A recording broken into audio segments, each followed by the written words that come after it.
sans régime social, souligne la présidente du syndicat. Alors pour l'OMS, eh bien, l'épidémie d'obésité, c'est la plus grande menace qui pèse sur notre 21e siècle. Elle s'impose désormais comme un enjeu de santé publique majeur, surtout dans les pays comme les nôtres à revenus moyens, encore plus dans les pays à faible revenu. L'histoire de l'obésité est celle d'une tragédie au ralenti. Aucun pays n'a réussi à la faire baisser, sauf peut-être Cuba pendant les événements. Alors, pour rappel, une maladie complexe. Notre génome n'a pas changé depuis des millénaires, mais le phénotype, l'expression des gènes, elle a changé sous l'effet de l'environnement, notamment par un phénomène qu'on connaît bien aujourd'hui, c'est l'épigénétique. La balance énergétique, vous voyez qu'elle s'est un peu complexifiée. D'un côté, on a les apports avec principalement la malbouffe. Dans l'autre balance, on a la sédentarité et le manque d'activité physique, mais viennent le microbiote. Et on parle aujourd'hui de maladies transmissibles pour l'obésité. On s'aperçoit que les gens qui vivent avec des obèses développent plus d'obésité. Ça va peut-être devenir une maladie des mains sales, on verra. Bien entendu, le stress, les émotions et le sommeil. Et puis, dans la malbouffe, un point particulier sur les additifs qui font parler d'eux ces derniers temps. Alors, quand on met tout ça en équation, l'intelligence artificielle, vous voyez, elle nous dit que c'est bien compliqué. Chez l'enfant, cette surcharge pondérale risque de peser sur les adultes. C'est ces enfants en surcharge qui vont faire des adultes obèses. On a à la base une augmentation excessive du volume des adipocytes. Donc des adipocytes qui grossissent. Vous voyez en bas à gauche des adipocytes normaux, et puis ils prennent du volume et ils se mettent à sécréter des éléments inflammatoires. On sait depuis longtemps que ce tissu adipeux n'est pas un tissu inerte, il fabrique toutes ces choses-là, l'interleukine 6, le TNF-alpha, l'adiposine, l'adiponectine est en baisse, les inhibiteurs de l'activateur du plasminogène A, etc. Chez l'enfant, la prise alimentaire vise à gérer le stress ou les émotions, plus qu'à satisfaire la faim dans de nombreux cas. Il s'agit d'une stratégie d'adaptation en réponse à des émotions négatives. Ces enfants sont souvent incapables d'exprimer leurs émotions face à une situation stressante. Alors à droite, on a la physiopathologie de la prise alimentaire. Vous voyez que là encore, elle est compliquée. Et donc, elle demande qu'on s'y attarde. Alors chez l'enfant, cette obésité, elle se développe sur fond d'obésité et de dépression maternelle. C'est quelque chose qui est très bien décrit aujourd'hui. Le premier facteur de risque d'un enfant obèse, c'est que sa maman soit elle-même obèse.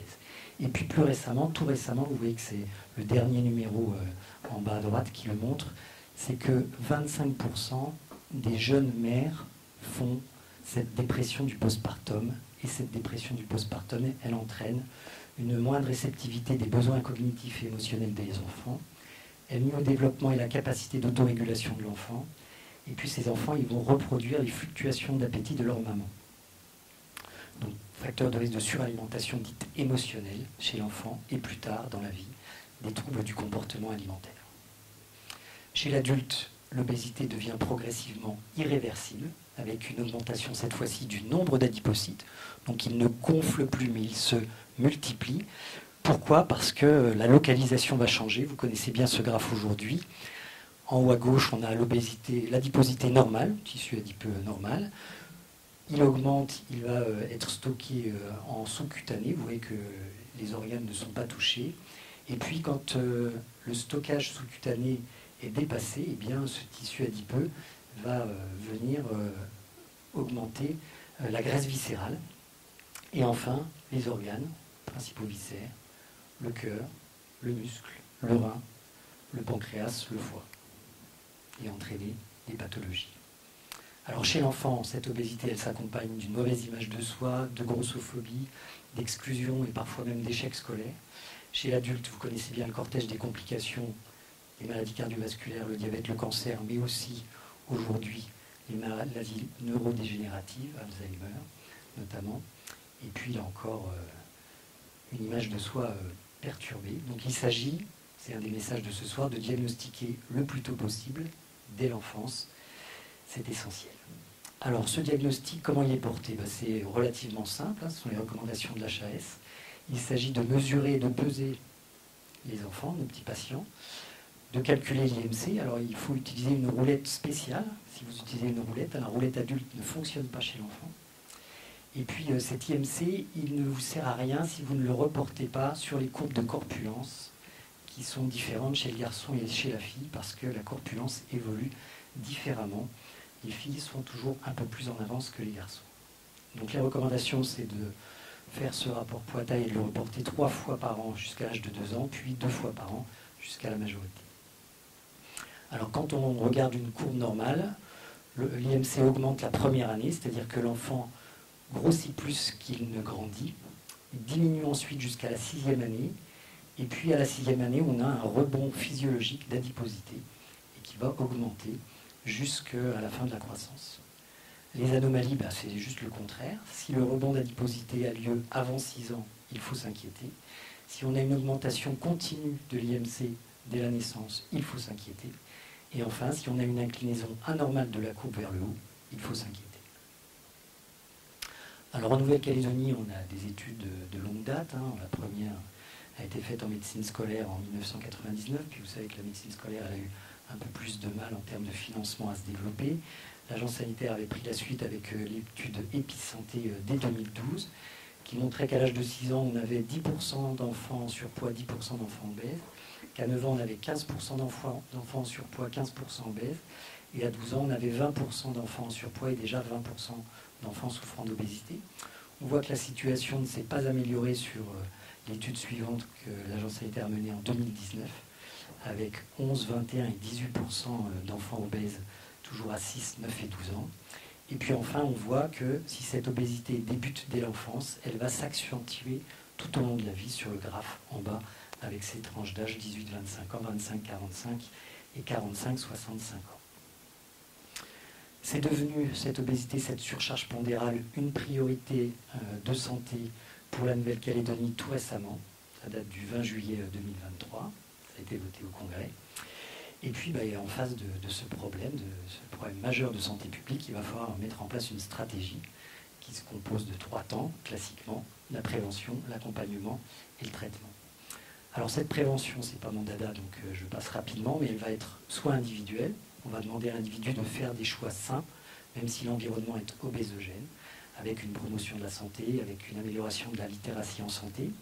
Mais ce qui marche le mieux, bien entendu, c'est la prévention collective, où il s'agit d'organiser l'environnement pour aider l'individu à faire ses choix sains, avec de l'information, par exemple le Nutri-Score, avec de la réglementation, par exemple lutter contre les publicités qui visent les enfants ou la vente autour des établissements scolaires.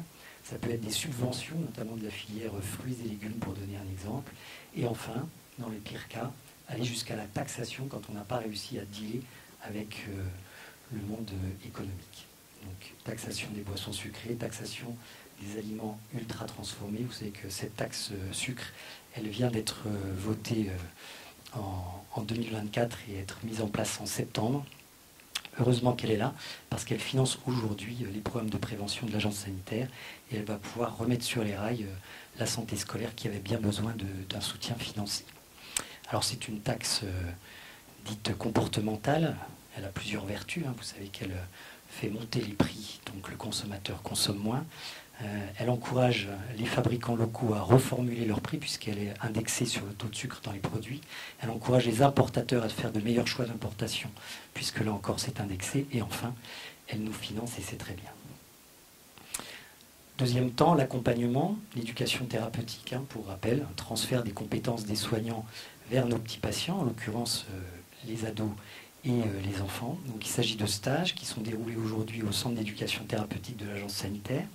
Par adolescent, on entend des enfants qui ont de 12 à 18 ans, qui souffrent d'obésité et qui habitent le Grand Nouméa, parce qu'on va voir ensemble que ce stage se déroule sur une année, et donc on ne peut pas venir de l'intérieur des îles passer 2 semaines au centre d'éducation.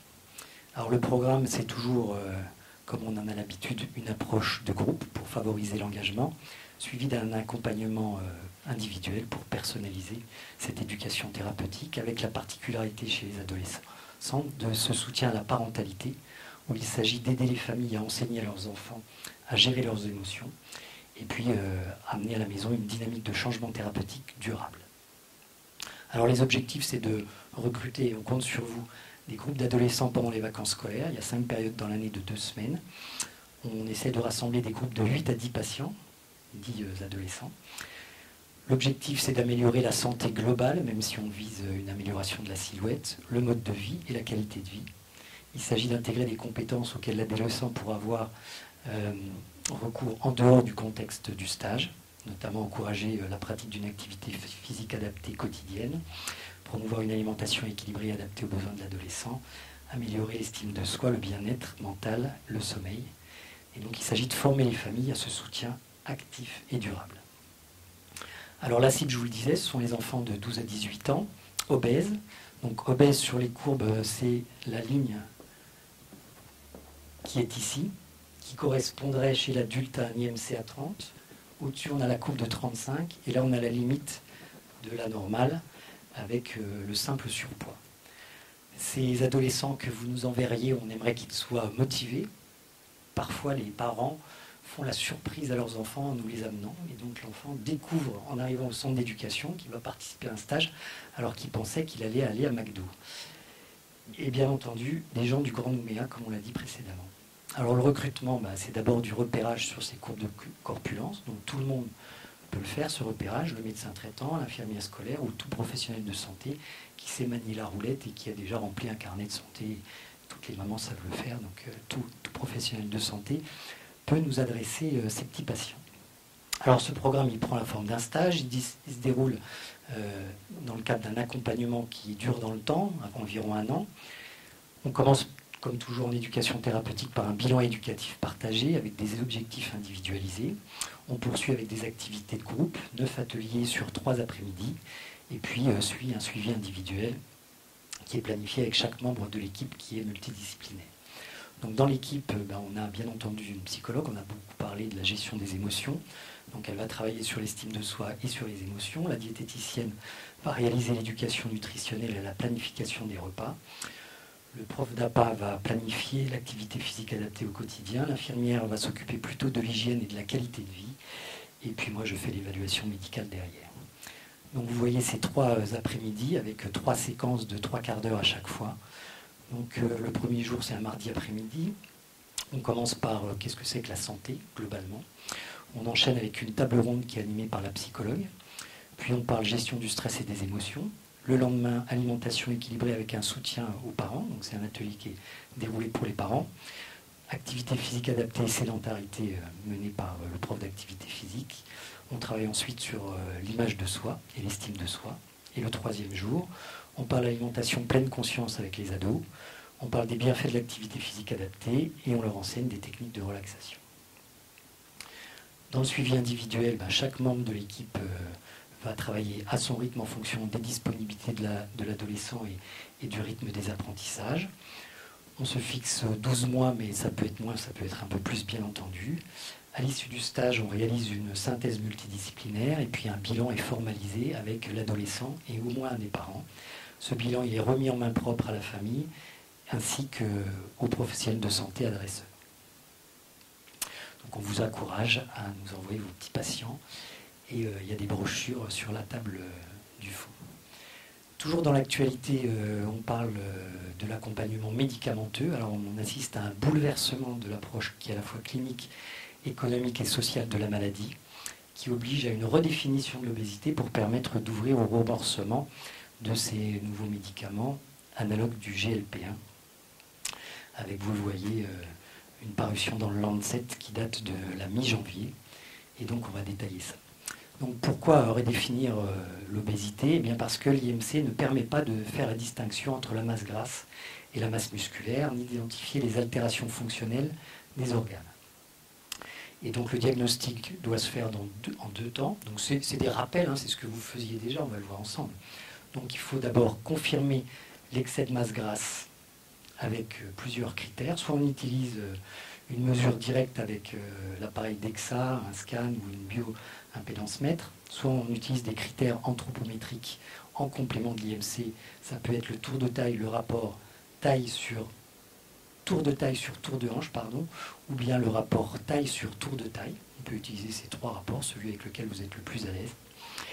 Et si l'IMC est inférieur au stade de l'obésité, on peut parler d'obésité si 2 critères anthropométriques dépassent la valeur seuil. À partir d'un IMC qui atteint ou dépasse 40, l'excès d'adiposité est présent d'office. Le deuxième temps consiste en une évaluation des symptômes de l'altération organique. Donc on va rechercher les dysfonctionnements d'organes et de tissus, et puis les limitations des activités quotidiennes, difficulté à s'habiller, difficulté à bouger. Donc c'est ce que vous faisiez déjà, normalement, une approche en quantité et en qualité. Donc quantité, l'IMC, qualité, où est située cette obésité, est-ce qu'elle est abdominale avec le tour de taille. Donc on n'a rien inventé. Donc la commission à l'issue distingue 2 types d'obésité, l'obésité dite préclinique, où l'excès de masse grasse est présent sans dysfonction organique avérée, et puis l'obésité clinique, où la maladie chronique est liée à des dysfonctionnements d'organes ou à des symptômes vraiment parlants. Et donc on se retrouve avec 3 situations. Un IMC élevé, mais sur les critères, on n'a pas d'obésité clinique, pas d'obésité préclinique, puisque on a des mesures anthropométriques qui sont normales. Donc on a affaire à un sujet musclé. L'obésité préclinique et l'obésité clinique. Alors l'obésité préclinique, il va s'agir de mettre en face une intervention qui va se concentrer sur la prévention, notamment les mesures hygiéno-diététiques et la réduction du risque de progression. Là où, en face de l'obésité clinique, il va falloir une intervention qui se concentre sur la réduction du risque des complications sévères. Et là, on a un arsenal thérapeutique qui s'est développé ces 10 dernières années. Alors cet arsenal thérapeutique, il comprend notamment ces incrétines de l'obésité. Elles ont déjà une autorisation de mise sur le marché pour la plupart. Ce sont des médicaments à prescription restreinte, c'est-à-dire que seuls les médecins endocrinologues ou nutritionnistes peuvent les prescrire. Elles doivent être prescrites dans le cadre d'un suivi des mesures hygiéno-diététiques chez des patients qui ont un IMC supérieur à 30 ou supérieur à 27 avec présence de comorbidité. À partir de 12 ans pour les agonistes du GLP-1 simple, à partir de 18 ans pour les doubles et les triples. Et ils sont toujours à l'heure actuelle non remboursés. Donc voilà pour l'AMM Vidal. Donc vous aurez des demandes de vos patients, vous en avez déjà eu. Vous savez vers qui vous orienter. Alors, deux grandes familles, les injectables et la suspension orale. Donc, dans les injectables, il y a les monoagonistes, les double agonistes et les triple agonistes, ou triple G. Donc, dans les agonistes du GLP-1, on a le sémaglutide avec nom commercial Wegovy. On a plusieurs dosages, vous voyez, on a 5 seringues différentes qui vont de 0,25 à 2,4 mg, donc de 1 à 10 la posologie. C'est une injection hebdomadaire, toutes les semaines. On a le Saxenda qui est le liraglutide avec une seringue dosée à 6 mg par millilitre et on va faire des injections de 0,6 à 3 mg par jour, donc une injection par jour en sous-cutané. Et puis on a qui arrive sur le marché déjà ces doubles agonistes GLP-1 et GIP avec le Mounjaro, avec 4 dosages en France, mais 6 dosages à l'international. Donc les autres dosages ne vont pas tarder d'arriver. Donc des dosages qui vont de 2,5 à 10 mg. Et c'est une injection hebdomadaire, là encore. Et puis on va avoir une révolution bientôt avec ces triple agonistes qui font mieux que la chirurgie bariatrique, qui agissent sur le GLP-1, le GIP et le glucagon, les fameux triple G. Donc on a le nom de la molécule, ritatrutide. On n'a pas encore sa forme galénique. On est encore en phase 3 dans les études et on n'a pas d'AMM. Et puis on a l'arrivée qui va bouleverser les choses, puisqu'on ne sera plus obligé d'injecter ces analogues, mais des formes orales. Le sémaglutide est déjà commercialisé oralement dans le diabète, comme les autres médicaments qui portent d'autres noms, mais là on n'a pas encore le nom du médicament qui sera indiqué dans l'obésité. Il est encore en phase 3, donc on a 2 dosages du 7 et du 14 mg. Alors ne le cherchez pas dans les officines, il est en rupture au niveau international parce que pour réussir à mettre la molécule dans un comprimé, il faut une quantité extraordinaire du peptide. Ce peptide est compliqué à fabriquer, il est très coûteux. Et donc aujourd'hui, il n'est quasiment pas disponible pour les diabétiques et encore moins pour les patients obèses. Et donc il va être remplacé par le dernier, l'orforglipron, qui lui n'est pas un peptide, qui a une forme galénique un peu différente, une fabrication très simple et très peu coûteuse, et c'est lui qui va entraîner une révolution à venir dans les mois et les années à venir. Donc tenez-vous prêts. En conclusion, eh bien, rappelez-vous qu'il n'est jamais trop tard pour faire attention à son régime alimentaire ou à celui de son futur enfant. Et puis Science a produit en fin d'année une nouvelle étude qui montre que l'exposition au rationnement en sucre au cours des 1000 premiers jours de vie protège contre les maladies chroniques. Elles les font baisser de 40%. C'est énorme. C'est ce que vont présenter mes collègues dans un instant avec Émilie que j'appelle. Merci de votre attention.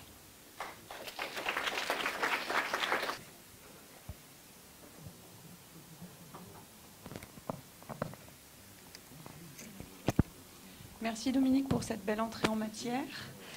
Je suis ravie que l'agence sanitaire accueille les adolescents en situation d'obésité, puisque déjà en 2012, on avait évalué le taux d'obésité chez les adolescents en Calédonie et qu'il était d'à peu près 30%, très dépendant de la communauté d'appartenance, et que 90% des jeunes avaient le double indicateur de l'IMC et du ratio taille sur tour de taille.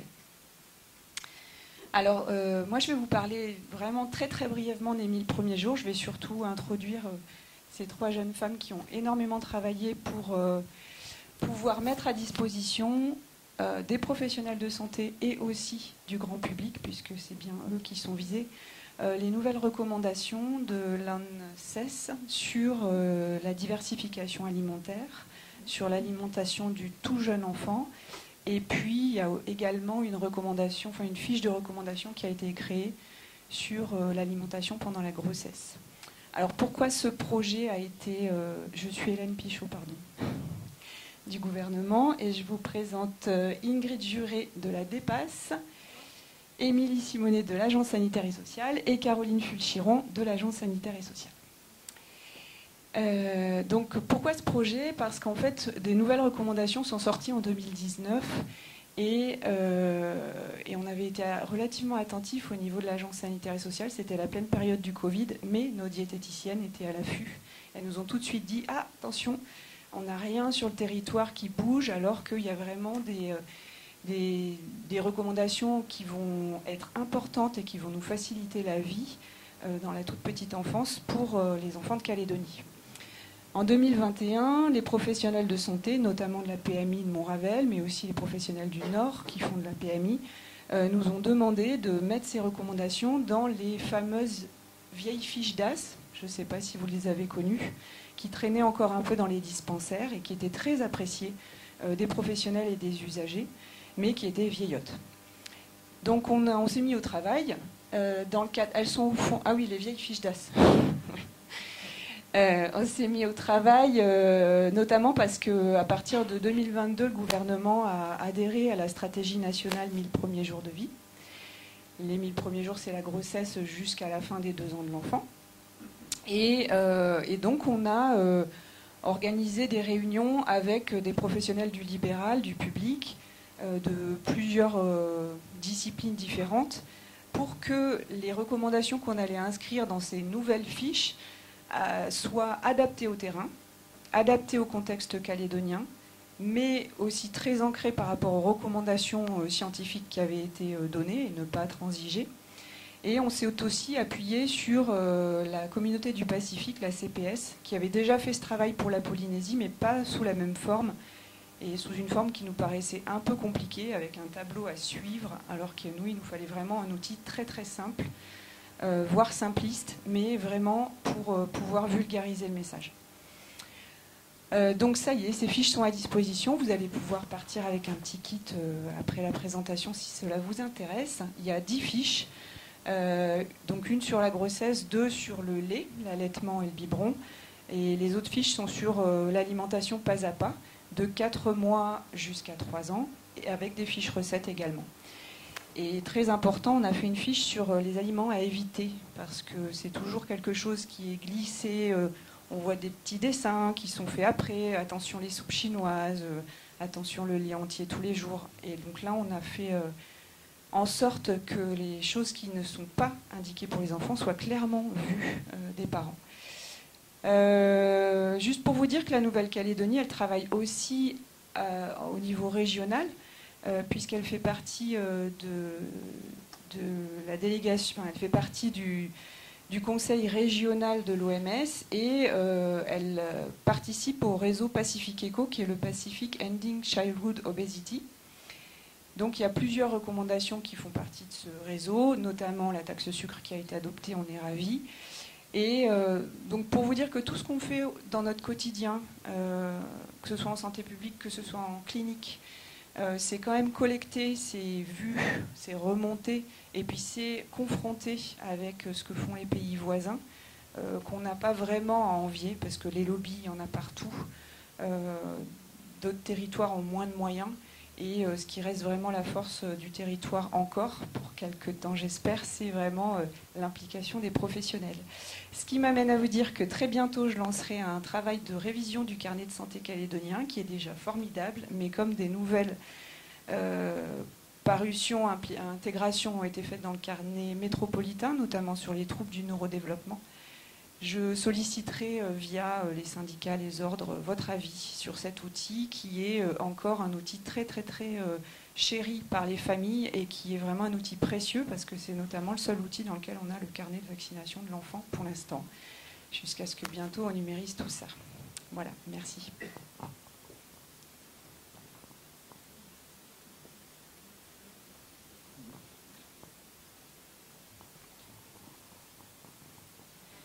Alors, moi, je suis puéricultrice à la PMI. Hélène m'a présenté.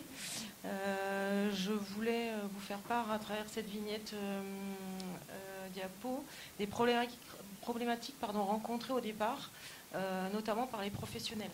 À savoir, il y avait un décalage entre les nouvelles recommandations déjà appliquées, entre autres au CHT, c'est-à-dire la diversification et l'introduction de plusieurs catégories d'aliments dès 4 mois et ce qui pouvait être déjà transmis depuis quelques années par les anciennes fiches. Donc ça, on se retrouvait dans notre pratique en difficulté parce que les parents disaient mais on nous a dit de commencer à 4 mois et nous on commençait plutôt vers 5-6. Donc ça fait partie d'une première problématique rencontrée. Après, on avait le souci d'avoir des outils adaptés au contexte local et à la population, avec des choses, comme le disait Hélène, pratiques, des aliments à éviter et des éléments à mettre en avant pour que les parents ils puissent avoir tous la même information, mais sur des particularités locales. Ensuite, on avait un besoin d'harmonisation des documents entre différents professionnels, parce que moi, dans ma pratique, j'ai pu voir des fiches qui avaient été très bien faites, mais par certains pédiatres ou certains professionnels de santé, qui étaient parfois, comme je disais au début, en décalage avec ce que nous, on pouvait dire. Donc l'harmonisation des documents entre différents professionnels, un circuit de distribution des outils plus opérationnels. Là, c'est la DAS qui stocke l'ensemble des fiches. C'est volumineux, c'est conséquent, pas facile à transporter et tous les professionnels n'y accèdent pas. Enfin, ça vous savez, mais il n'y accède pas forcément. Donc, on avait ce souci de distribution d'outils plus opérationnels à travers ces nouvelles fiches, parce qu'il y en a aussi moins et un peu moins lourdes, je crois. Et puis, on avait aussi forcément une inquiétude liée aux problématiques de surpoids et de l'obésité.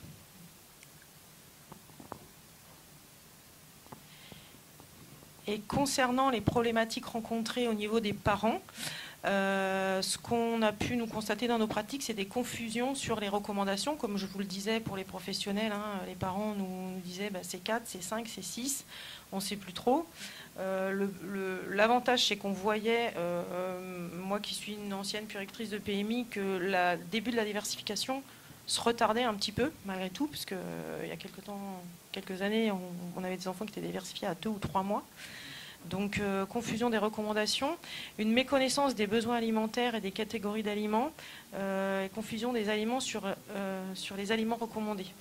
Par exemple, quand on parle de soupe, dans la tête des gens, une soupe, c'est une soupe de légumes, mais ça peut être aussi, comme disait Hélène, une soupe chinoise, et on n'était pas sur les mêmes terminologies.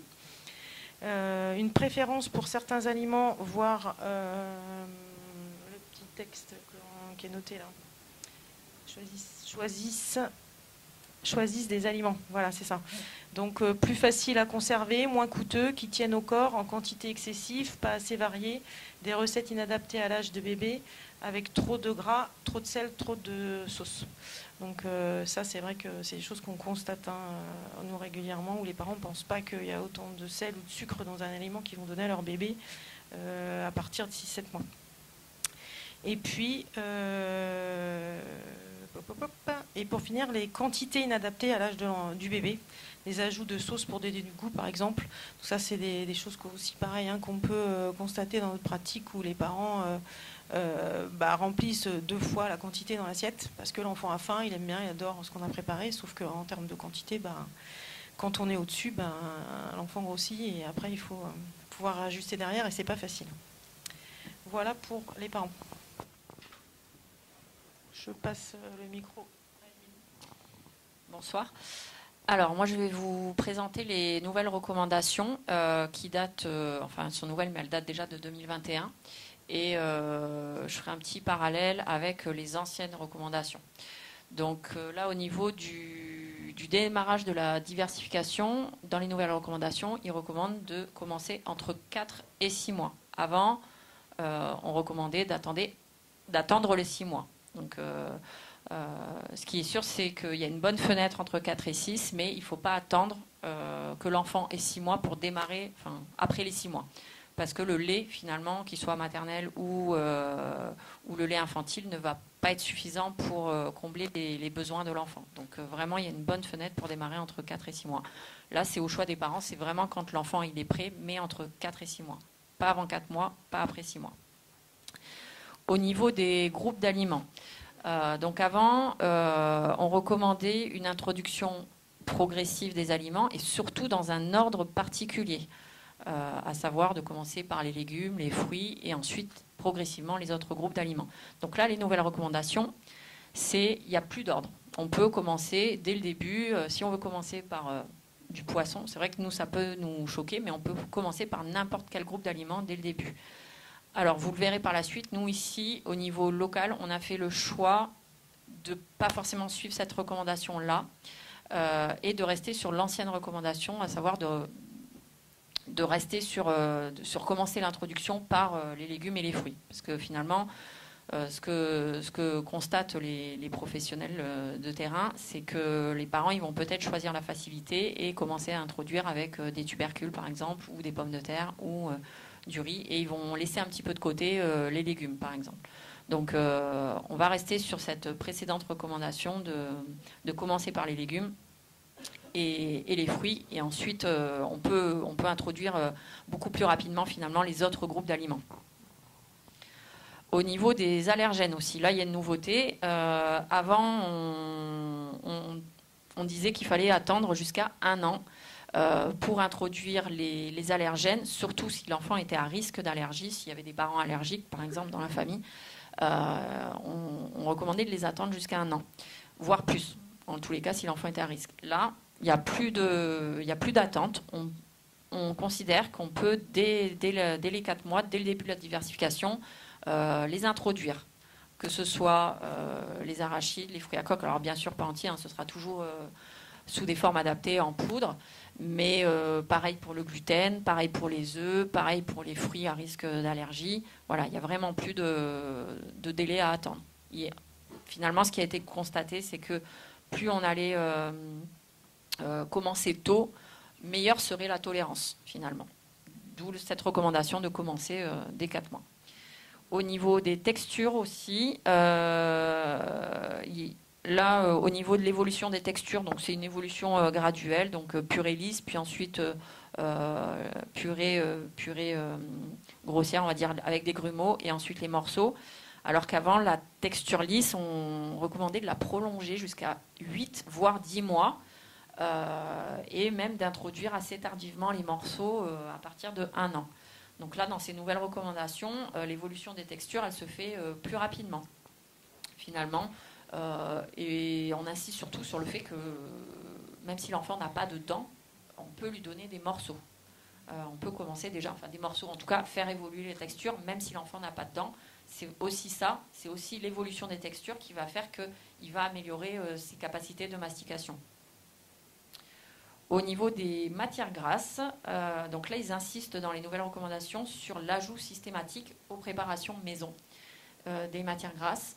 Alors qu'avant, encore une fois, comme on commençait la diversification à partir de 6 mois, on ne recommandait pas l'ajout de matières grasses avant. Bon, là, c'est ce qui paraît un peu logique. Toutefois, un bémol, si les parents, au début de la diversification, ils donnent des petits pots du commerce, de vérifier s'il y a l'ajout de matières grasses dedans ou pas. Ça va dépendre peut-être des marques, mais en tout cas, s'il n'y en a pas, il faudra l'ajouter. Voilà, systématiquement à chaque repas, d'ajouter des bonnes matières grasses. Et enfin, nouvelle recommandation aussi, c'était possible, mais en tout cas, c'était possible de temps en temps, pour des raisons de budget, d'alterner entre le lait de croissance et du lait de vache entier, UHT. Là, ils disent que c'est vraiment, si la personne a des problèmes de budget, si la famille a des problèmes de budget, on peut alterner entre les deux. Alors qu'avant, ils disaient, le lait de vache entier, mais de temps en temps seulement. Là, on peut vraiment plus alterner. Ce qui permet à la famille peut-être de faire quelques économies. Donc voilà pour ces nouvelles recommandations.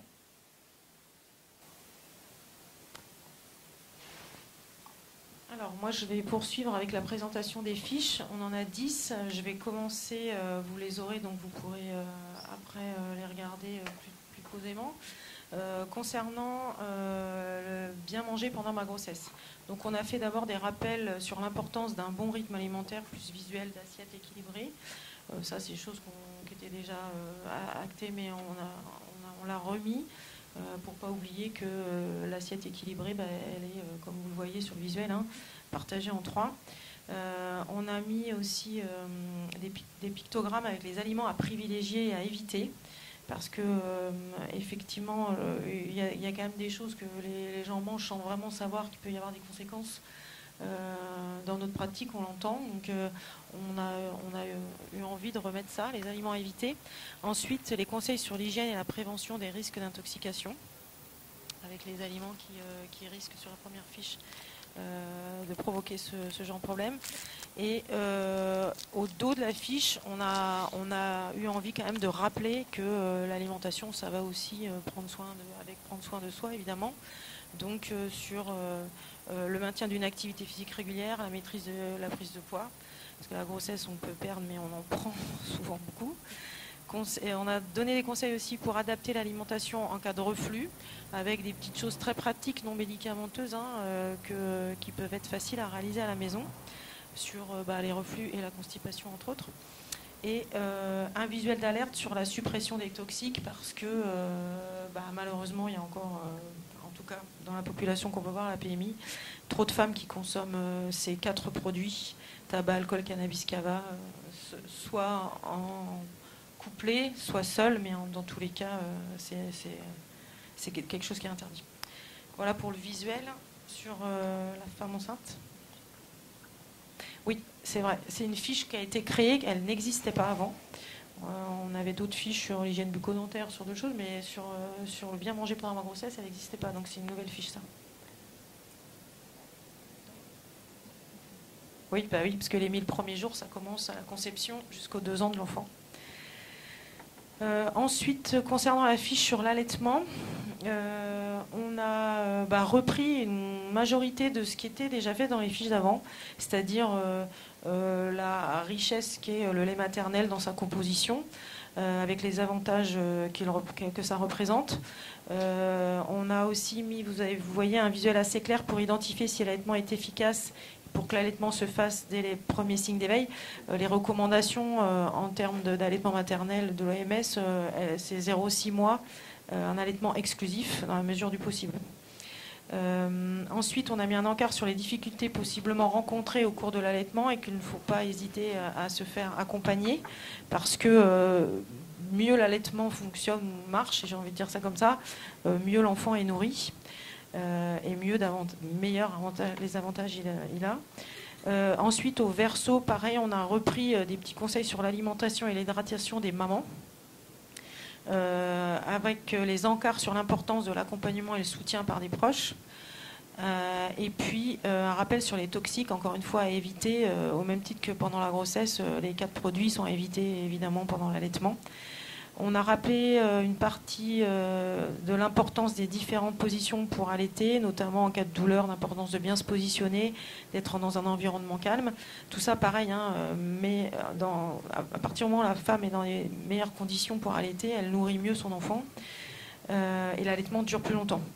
Et on aborde aussi le fait de pouvoir continuer à allaiter, même en reprenant le travail, et de voir ce qui peut être adapté. Après, on a un encart sur la réassurance aussi, sur le fait que ça peut être difficile pour certaines mamans, que c'est normal. Et on n'a pas hésité à mettre, nous, des contacts, notamment SOS Allaitement, la PMI, etc., pour pouvoir se rapprocher de professionnels de santé en cas de difficulté au cours de l'allaitement maternel. Suit la 3e fiche qui est la présentation du biberon, du bébé. Donc là, pareil, on a repris une fiche qui est assez attenante en partie à celle d'avant. On a rajouté des choses, mais en gros, on a repris des visuels pour la préparation du biberon avec une bonne hygiène et pour reconstituer correctement le biberon avec les bons dosages. Ça, c'est écrit au dos des boîtes, mais parfois, c'est pas toujours acquis pour les parents. Donc le visuel des dosettes, il permet, quand les gens ne maîtrisent pas toujours les quantités en chiffres, ou le biberon, les écritures s'effacent avec le temps. On a rappelé aussi l'importance de respecter le rythme du bébé, sans le gaver non plus, ne pas donner un biberon à chaque pleur, et donc se rappeler que les pleurs, ça peut être aussi autre chose que la faim. Dans l'idée que répondre à son enfant qui pleure par la faim, ça peut s'inscrire, perdurer, et après, il grandit, il pleure, on lui donne un biscuit, un gâteau, un bonbon pour le calmer. Donc voilà. Ensuite, on a donné des conseils sur le positionnement du bébé qui boit, sur le nettoyage correct du biberon, parce que quand on opte pour une alimentation par le biberon, il y a quand même ces règles d'hygiène à respecter qui ne sont pas évidentes pour tout le monde. Tout le monde n'a pas toujours l'eau, tout le monde ne peut pas toujours stériliser, tout le monde ne peut pas toujours nettoyer. Donc lavage déjà à l'eau et au savon. On n'a pas parlé de la stérilisation. On l'a mis, je crois. J'ai un doute. On n'en a pas parlé, c'est ça. On l'a pas mis parce que c'est plus d'actualité. On part sur l'hygiène classique, avec, comme habituellement, avec le goupillon, le savon, etc. On a fait des rappels importants sur le fait de ne pas ajouter autre chose que du lait au biberon, sucre, miel, Milo, ou de faire un biberon avec du lait en poudre classique type Sunshine, comme on peut le trouver sur le territoire. Dans tous les cas, on demande aux professionnels s'il y a besoin... S'il y a besoin de faire des économies en passant au lait en poudre classique ou en lait en brique. Donc c'est ce qu'on disait, le lait en poudre en brique, il va être parfois moins cher que le lait infantile qui va maintenant jusqu'à au 4e âge pour certaines marques. On a mis aussi un encart sur le thé et les laits végétaux qui ne sont pas du tout adaptés au bébé. Et enfin, une checklist qui récapitule tous les points importants concernant le biberon. Voilà pour cette fiche. Alors, je vais vous présenter les fiches où on débute la diversification. Le défi un petit peu sur ces fiches-là, c'était d'avoir des fiches qui restent très visuelles, on a essayé, mais c'est toujours difficile et délicat, d'avoir le moins de texte possible pour que ce soit compréhensible aussi par des personnes qui ne savent pas lire ou dont c'est pas forcément la langue. Donc, même si on a pour projet de les traduire.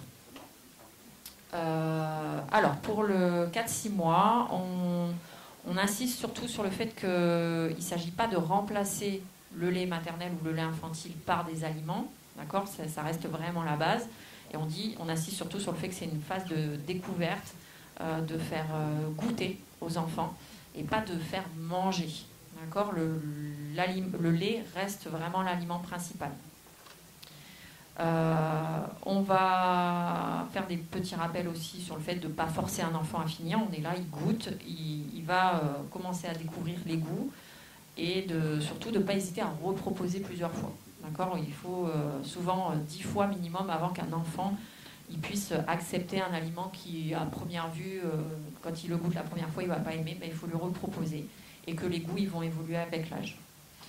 On va retrouver sur cette fiche aussi des différents encarts, donc des petits encarts là verts et violets, avec des conseils, des astuces sur le choix des aliments, sur la conservation, la préparation, sur l'hygiène. Voilà, on essaie de rappeler un petit peu tout ça. Il y aura donc les règles générales pour introduire, un aliment à la fois, toujours, goûter sans forcer à manger. On rappelle un petit peu donc quels aliments proposer, comme je vous disais tout à l'heure, c'est ici où on va dire que tous les aliments peuvent être introduits dès le début, mais que nous on remet toujours, pour commencer, privilégier les légumes puis les fruits. On parle un peu de texture, de cuisson aussi.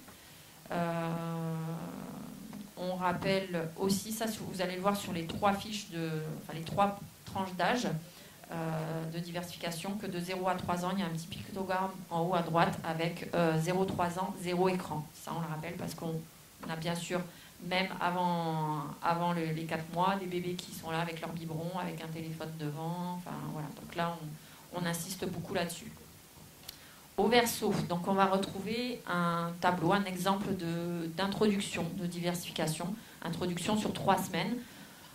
C'est un exemple comme un autre. C'est pas le seul. Il en existe plein. Là, on est parti sur. On commence par un légume, donc et puis on le fait 2 jours de suite. Ensuite 2 nouveaux légumes et ainsi de suite. Tous les 2 jours, en fait, on change des nouveaux légumes. Mais ça pourrait être un nouveau légume tous les jours. Le principe, c'est vraiment de respecter un seul aliment à la fois. Ce qui permet aussi de voir s'il n'y a pas des allergies. Et pourquoi tout seul? Parce que c'est vraiment ce qui permet d'avoir le vrai goût de l'aliment. Une fois qu'il est goûté tout seul, on pourra le mélanger avec d'autres aliments. On peut aussi, c'est vrai que là, on n'a pas mis sur cet exemple-là, on n'a pas introduit les protéines, par exemple, ni les féculents. Là, c'est uniquement les fruits, les légumes puis les fruits. Mais on pourrait très bien, dès la 2e ou la 3e semaine, si on veut mettre de la viande ou du poisson ou des œufs, c'est possible. En mélangeant, c'est sûr que ça ne va pas être possible d'avoir une purée lisse avec juste du poisson ou juste des œufs. Donc on mélangera un légume qui a déjà été testé. Mais voilà, peut-être que le professionnel il pourra faire un petit rappel sur le fait que ce qu'on a introduit en protéines, ça ne va pas être les saucisses d'Anka en premier, quoi. Et on insiste toujours encore, à la fois sur les petits pictogrammes et à la fois dans le bandeau en dessous, sur le fait qu'il faut varier les aliments, il faut alterner et il faut toujours persévérer. Même si l'enfant ne semble pas aimer l'aliment proposé. Sur la période suivante, donc qui va de 6-8 mois à 1 an, finalement cette période-là, elle va commencer 2 mois après le début de la diversification. Donc si on commence à 4 mois, à 6 mois, on peut commencer à faire évoluer les textures. Là, c'est vraiment l'évolution des textures. Toujours pareil que pour l'introduction d'un aliment nouveau, là, c'est une seule nouvelle texture à la fois. On fait un rappel aussi sur le fait que ce n'est pas nécessaire d'attendre la présence de dents pour que l'enfant puisse mâcher, donc pour faire évoluer les textures. Il y a un petit visuel sur justement l'évolution des textures, le mixer, le mouliner, les petits morceaux. Ensuite, alors c'est vrai que sur la période d'avant, le 4-6 mois, on est plutôt sur un repas, un goûter par jour au début, et puis 6-8 mois jusqu'à 1 an, on va plutôt commencer à avoir le rythme de la famille. Donc 2 repas, un goûter, toujours le lait. Par contre, ça c'est une règle de base qu'on a sur les 3 tranches d'âge, toujours le lait qui reste l'aliment principal. Donc les repas se structurent autour des repas de la famille. Et au verso, on a une journée type, un exemple de journée type. Le professionnel de santé qui remet cette fiche, il y a des petits pointillés pour préciser les heures. Voilà, ça c'est à voir un petit peu avec les parents, mais ça va l'aider. C'est vraiment l'objectif de reprendre avec le parent son fonctionnement, de voir avec lui si au niveau des quantités de protéines aussi c'est respecté, parce que souvent on constate que les quantités de protéines qui sont données aux enfants, elles sont excessives. Et on rappelle aussi la quantité de matière grasse qu'il faut ajouter, donc les cuillères à café d'huile notamment. Voilà, et après ça permet aux parents d'avoir vraiment une structure, des bons repères et d'être sûr qu'il n'y a pas de grosses erreurs alimentaires. Donc voilà pour la 2e période, 6-8 mois jusqu'à 1 an. Bonsoir. Alors pour terminer sur la présentation des fiches, on va passer à la dernière tranche d'âge de 1 à 3 ans. Donc de la même manière, on rappelle que la base de lait, c'est toujours aussi pour cette tranche d'âge-là important, que les repas sont équilibrés, qu'ils deviennent de plus en plus consistants, plus copieux et plus variés, qu'on peut toujours continuer à reproposer les différents aliments, parce qu'on peut avoir une période de néophobie avec des aliments qui peuvent ne pas être acceptés, ou même des textures, donc il ne faut pas se décourager, c'est toujours une période d'apprentissage et de diversification. Et de fait, il faut encourager, mais pas forcer les enfants à goûter les différents aliments. Il y a également des pictos qui sont présents pour insister sur les grignotages, les sucreries, les gâteaux, tout ce qui ne doit pas être consommé et qui ne doit pas remplacer un repas ou un goûter, même si les enfants ne veulent pas manger ce qu'ils ont dans leur assiette. Toujours la même chose, attention de ne pas ajouter ni de sucre ni de sel dans les plats. Il y a également une checklist où on donne des astuces. Manger dans un cadre serein, donner l'exemple, avoir une assiette attrayante, laisser les enfants aussi goûter, tester. Voilà. Et donc c'est encourager les enfants à goûter les différents aliments sans les forcer. Au verso, de la même manière que sur la fiche précédente, on a le même principe, un exemple de journée type, comme la tranche d'avant, donc avec la possibilité aussi d'indiquer les horaires sur cette partie-là. On voit les différents aliments qui peuvent être proposés, les évolutions de quantité et les différentes textures aussi qui peuvent être proposées sur cette tranche d'âge. Et la dernière fiche, en fait, sur cette catégorie-là, c'est une frise qui récapitule l'ensemble des recommandations pour les enfants jusqu'à 3 ans, avec un rappel sur le lait qui est adapté à l'âge de l'enfant, les groupes d'aliments qui sont introduits, avec les informations qui sont indiquées sur les fiches que vous avez entre les mains, qui sont en blanc, qui changent en fonction de la tranche d'âge des enfants. L'évolution des quantités pour les protéines animales, les laitages, l'évolution des quantités aussi pour les matières grasses ajoutées, et les évolutions de texture, ouais, tout à fait. Voilà, sur cette partie-là, donc c'est une partie qui peut être donnée dès le début avec l'ensemble des fiches, pour que les parents aient tout de suite l'information sur l'ensemble des âges. Ouais, avec la 4-6 ans. 6 mois, pardon. Et sur le verso, c'est sur cette partie-là où on a aussi les aliments qui sont à limiter. Alors ça a été mis en 2 catégories. Comme pour la femme enceinte, c'était important aussi qu'on ait l'information pour les enfants. Donc les aliments qui sont à limiter, car ils n'ont pas d'apport nutritionnel pour les enfants, qui sont trop gras, trop salés, trop sucrés, c'est tous les aliments ultra transformés. Donc ça a été illustré par des pictos et on a aussi les informations juste à côté pour ces aliments-là. Il y a aussi tout ce qui est soupe chinoise, les céréales, les sauces ajoutées, les sodas, etc. Parce on constate aussi que les enfants en bas âge en consomment. Et on a de l'autre côté les aliments qui sont à risque pour la santé des enfants, risque d'intoxication, risque d'étouffement ou des problèmes de carence comme les végétaux par exemple, donc qui sont indiqués sur la fiche.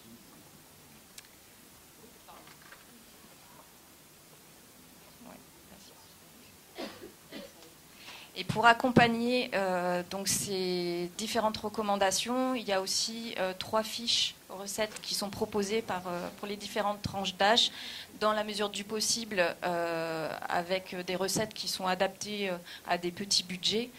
Il y a également des astuces et des conseils qui sont donnés aux parents dessus. Voilà. Et des recommandations quelquefois aussi, par exemple sur la conservation de certains aliments. Alors ça reste que des exemples pour les accompagner et les aider à trouver des recettes adaptées à leur enfant. Et donc pour finir, avant de passer la main à Hélène, c'était juste pour rappeler que ces fiches, elles sont effectivement déjà denses, il y a beaucoup d'informations, que ce sont des fiches qui ont été vulgarisées pour être transmises auprès du public par les professionnels de santé, donc elles viennent accompagner le discours des professionnels et restent un outil d'accompagnement auprès des parents. Oui, donc il n'est pas forcément souhaité qu'elles soient posées dans les salles d'attente et en libre disposition, sauf peut-être pour la fiche grossesse. Mais effectivement, ce qui est important, c'est que ça vienne concrétiser, imager en fait des informations que vous allez leur passer. Elles sont donc dans vos mains dès ce soir, disponibles sur un site internet pour l'instant de la DAS, mais très prochainement de l'Agence sanitaire et sociale. Donc j'ai oublié le QR code, mais c'est pas grave. On vous enverra tout ça par mail. Et donc vous pouvez les télécharger en ligne. Mais pour les avoir de cette qualité-là, pour les professionnels libéraux, il faut passer au guichet de la gestion du risque de la CAFAT, qui vous en donnera des paquets bien conditionnés comme on vous les a montrés au début. Et puis pour les professionnels du public, ça va venir par les directions des provinces, les établissements de soins. Le réseau périnatalité en aura aussi. N'hésitez pas à écrire à l'Agence sanitaire et sociale si vous voulez des outils et on fera en sorte que vous puissiez les avoir à disposition. Merci de votre attention.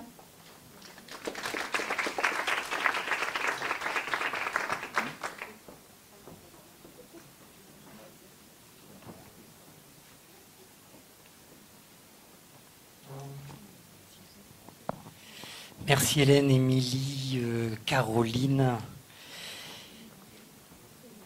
et Ingrid pour cette belle présentation. On passe à la lèpre. Anne, c'est à toi et ton équipe. Donc le docteur Franchil va vous présenter le programme et puis elle a des invités de marque. Bonjour à tous, donc je suis Anne Sanstil, je suis médecin de prévention à la DAS avec Vanessa Top qui est infirmière en charge du programme de santé, de lutte contre les maladies tropicales négligées dont fait partie la lèpre. Donc à savoir que les maladies tropicales négligées sont devenues une priorité de santé publique en Nouvelle-Calédonie officiellement depuis la loi de juillet 2023. Et donc un invité de marque, donc c'est le docteur Bertrand Cauchois, qui est spécialiste de la lèpre, qui nous vient de la fondation Raoul Follereau et qui travaille à Madagascar. Vas-y. Donc jusqu'en la fermeture de Raoul Follereau en 2016, le programme a été repris par la médecine interne du CHT et la DAS. Et donc tout patient suspect de lèpre doit avoir une consultation en médecine interne ou en pédiatrie au CHT en fonction de l'âge pour avoir un examen clinique, des prélèvements de suc dermique au niveau des lobes des oreilles, éventuellement un écouvillage nasal et une biopsie cutanée éventuellement si besoin. Si le diagnostic est confirmé de lèpre, dans ce cas, les médecins vont faire une fiche de déclaration obligatoire à la DAS et après vont s'occuper du traitement et du suivi du patient. Donc les traitements, pour rappel, c'est 6 mois à 2 ans de traitement en fonction du type de lèpre. Et à l'issue du traitement, donc guérison, et donc une nouvelle fiche de déclaration obligatoire transmise à la DAS en fin de traitement. Donc autour de chaque cas confirmé de lèpre, la DAS, donc Vanessa a priori, va faire une recherche active de cas dans l'entourage du cas, donc dans les personnes contacts, avec un examen clinique et éventuellement un prélèvement de suc dermique au niveau du lobe des oreilles et un écouvillage nasal en cas de suspicion, et bien sûr adresser ces personnes au centre, au CHT. La DAS, donc tout ça c'est en partenariat bien sûr avec le CHT et les provinces. La DAS s'occupe également de tenue du registre où il y a tous les cas de lèpre, les enregistrements des fiches de déclaration obligatoire et aussi les statistiques. Et bien entendu également aussi la formation des professionnels et de la population au niveau de sensibilisation et d'information sur la lèpre, d'autant plus avec les nouveaux arrivants. Donc, vas-y, passe diapo suivante. Donc maintenant je vais passer la main au docteur Cauchois. Ah non, pardon, ça va pas diapo suivante. Donc ça c'est le répertorier les cas de lèpre en Nouvelle-Calédonie pour ces 40 dernières années. Donc on voit jusqu'au niveau des années 80, on avait plus d'une quarantaine de cas par an. Et il y a une chute à partir de l'introduction de la polychimiothérapie, puisque avant c'était un seul antibiotique qu'on donnait. Et à partir des années 80, c'était une polychimiothérapie avec l'association de 3 antibiotiques. Et là, on a une grosse chute des nouveaux cas. Par contre, depuis ces 30 dernières années, on voit qu'on continue à avoir une dizaine, entre 3 et 11 cas par an, donc une petite dizaine de cas par an. Et on n'arrive pas à descendre en dessous de ce seuil. Et ce qui est embêtant particulièrement, c'est qu'on a des cas pédiatriques. Donc on sait que l'incubation de la lèpre, c'est long, c'est plusieurs années, voire plusieurs dizaines d'années. Et avoir des cas pédiatriques, même chez les petits-enfants, ça veut dire qu'on a une circulation de la lèpre en Calédonie. Et donc il faut faire vraiment de la recherche active de cas. Voilà. Donc je vais passer la main à Bertrand.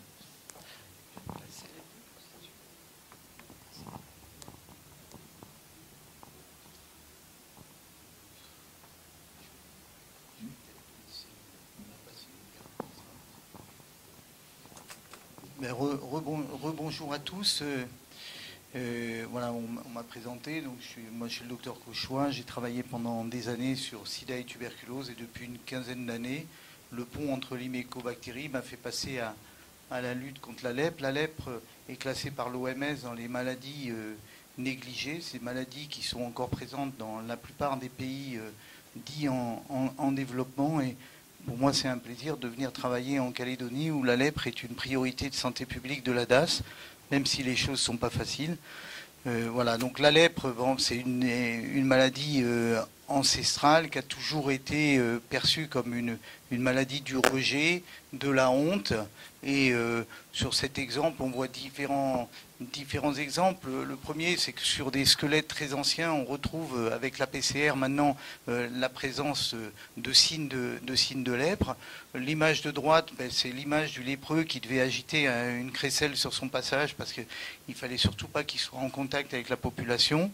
Et puis en bas, c'est une image de léproserie, toute la période qui a précédé l'avènement des antibiotiques.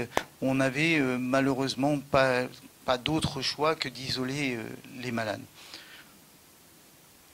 Alors, des dates, 1873, c'est la découverte du bacille de Hansen. C'est un des premiers agents pathogènes qui a quand même été identifié.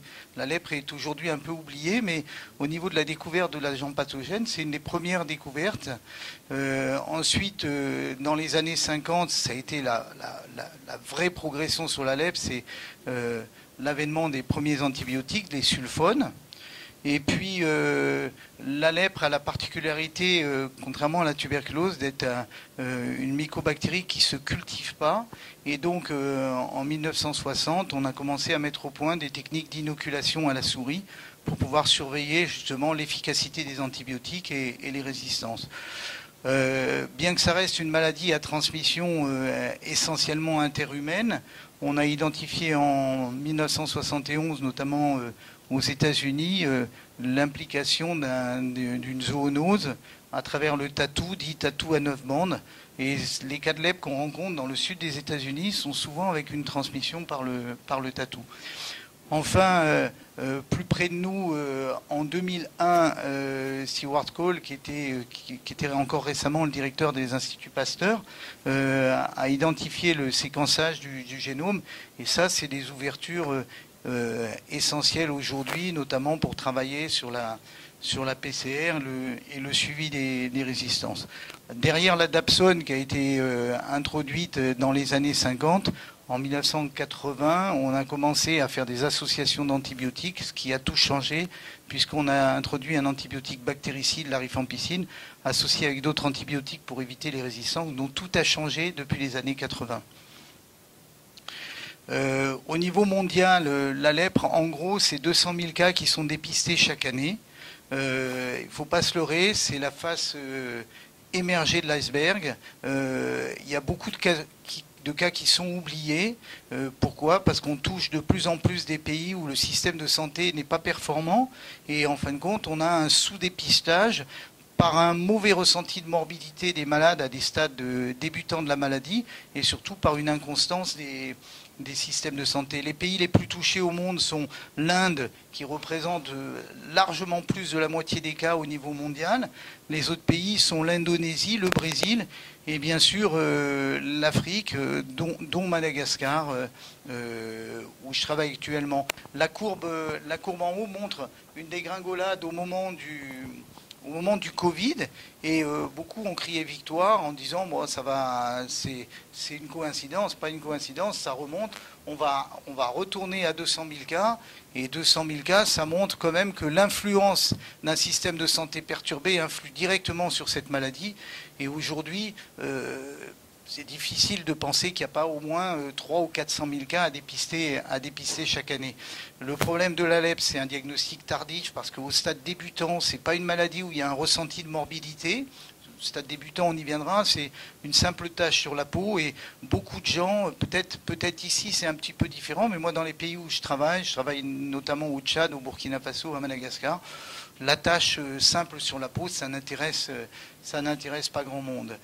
La lèpre, tout ce qui fait la gravité de la lèpre, ce sont les invalidités qu'on appelle des grades 2, c'est des invalidités motrices qui font que non seulement on a des malades qui vont être gênés dans leur exercice quotidien, mais qui vont être rejetés par leur famille, voire par les populations. Un autre chiffre important, c'est que aujourd'hui la lèpre, c'est à peu près 8% d'enfants au niveau mondial. En Afrique, on est plutôt à 10 ou 12%, et on verra qu'en Calédonie, les enfants ne sont pas épargnés, même au plus jeune âge. Tout ça fait que la lèpre conduit à des taux d'invalidité importants. Si on part du chiffre de 200 000 nouveaux cas dépistés chaque année, il ne faut pas oublier que les programmes de lèpre doivent aussi s'occuper de 3 ou 4 millions d'handicapés au niveau mondial, qui sont malheureusement pas encore intégrés dans les programmes de prise en charge du handicap. La lèpre, il y a toujours cet effet Roger qui fait que le handicapé de la lèpre, il ne va pas être considéré comme un handicapé d'un accident de travail ou d'un accident de circulation. Et surtout dans les pays où je travaille, où la prise en charge du handicap, elle est déjà pas top, le handicap de la lèpre, c'est souvent l'affaire uniquement de la famille. Juste une petite histoire. Donc, grâce à la découverte de Steve Warhol, on a pu faire un sous-typage du bacille de la lèpre, qui paradoxalement a permis de mieux comprendre d'une part les migrations humaines, mais surtout la migration de la lèpre.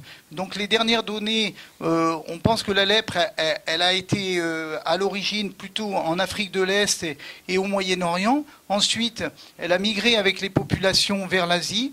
Elle serait revenue en Europe au moment des conquêtes d'Alexandre le Grand, au moment des croisades.